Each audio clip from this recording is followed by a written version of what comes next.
the functionality or the benefits of depression. People are like, what? Depression? How can there be benefits?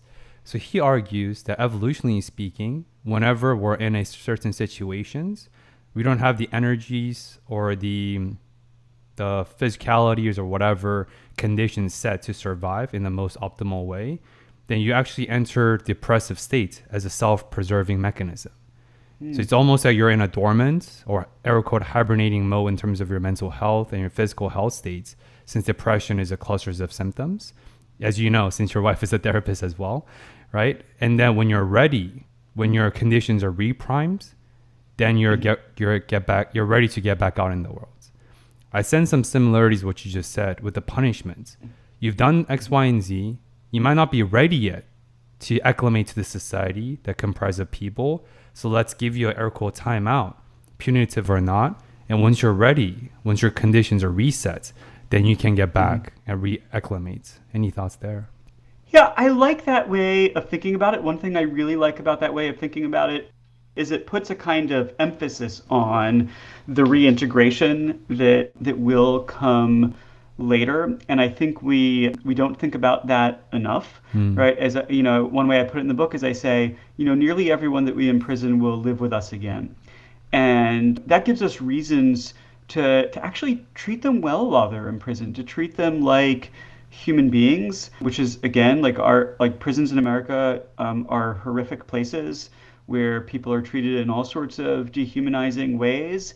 And, that's connected, I think, to the fact that we have a lot of recidivism and crime. If you treat people poorly, you should probably expect poor treatment in return. I think there's a kind of, like the fact that we think that segregating you from the rest of society for a little while is an apt response to what you've done doesn't in any way justify dehumanizing you. And so I think what you say is a helpful reminder that if this is a temporary state, if it's for a little while, we should be spending a lot more time thinking about the reintegration and what that's going to look like and how we can help that to go well by the way we treat people while they're in prison.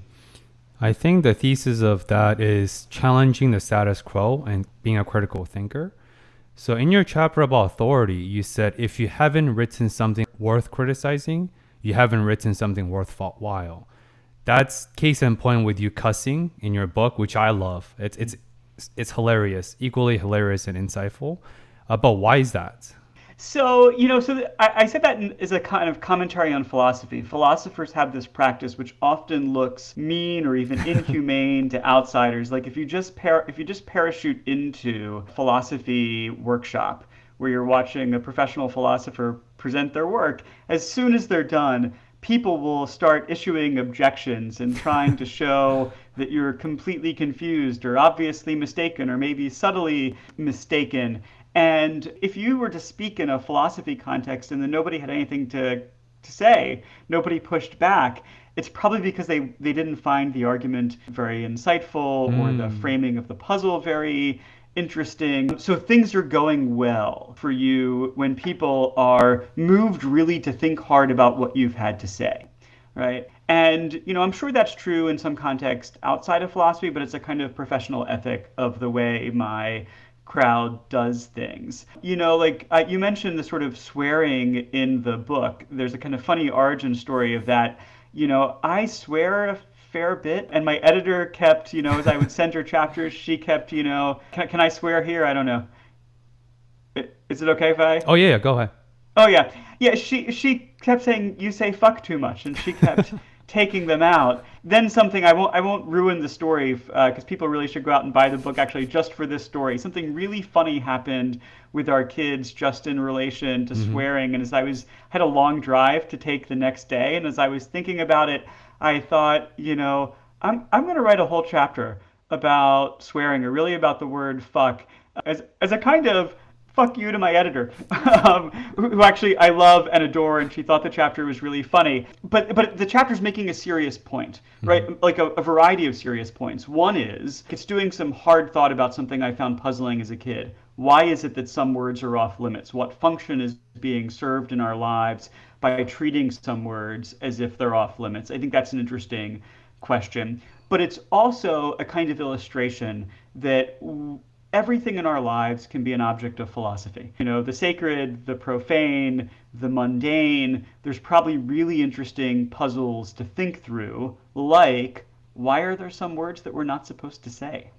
Yeah, I love the kitchen table discussion. I won't spoil the spoilers, but it's one of the funniest chapters I've read for sure. Also, I think you talk about this in the book, but a quick education. I urge people to look up the science of cussing and how that helps reduce someone's pain. It's fascinating. Like by you cussing based on the air quote abnormalities or the stigma around that word, the more stigmatized the word is, when you cuss that word, it reduces your pain index by significantly compared to the people who don't. So cussing does have benefits, right? I feel like this is what the Yeah, for sure. I say in the book, like, of course I want my kids to learn to swear. What I want them to do is to learn the context in which it's, appropriate to do it and the context in which it's not. And as you say, it has benefits physiologically, like the science on that's pretty clear.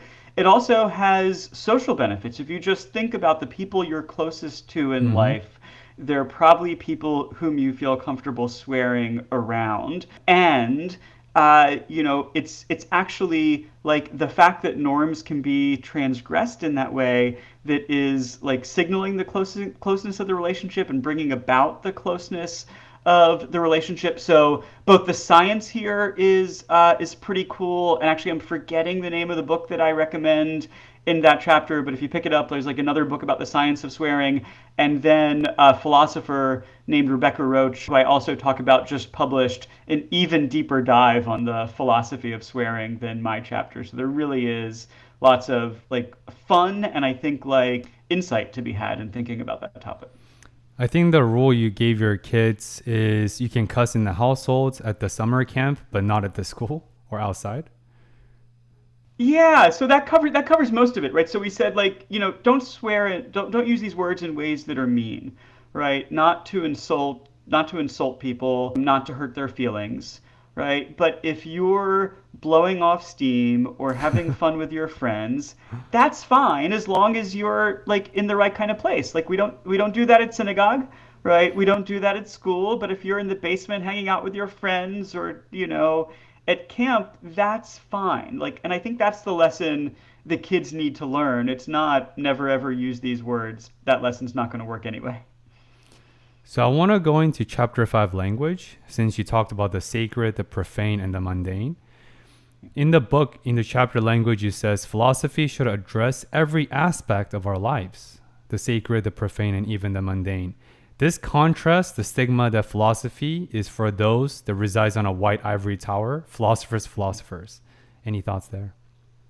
Yeah, absolutely. I mean, but that basically sums up why I wrote this book. So, like, the main thesis of the book is that children are astoundingly good philosophers, right? And it just comes naturally to them. And if you stop and you think about like what a child is, you'll realize why it comes naturally to them. Like they're born and like information is coming at them rapidly and they're trying to figure themselves out and figure out the world, and they're constantly confused. They don't know what the standard explanations of things are, and so they're asking really puzzling questions about the way the world works and their place within it, and they're trying to reason those questions through.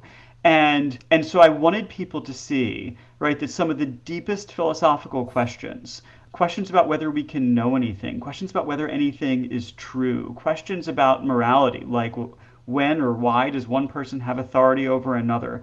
All of these questions are just present in our daily lives. They're especially present in our lives as children.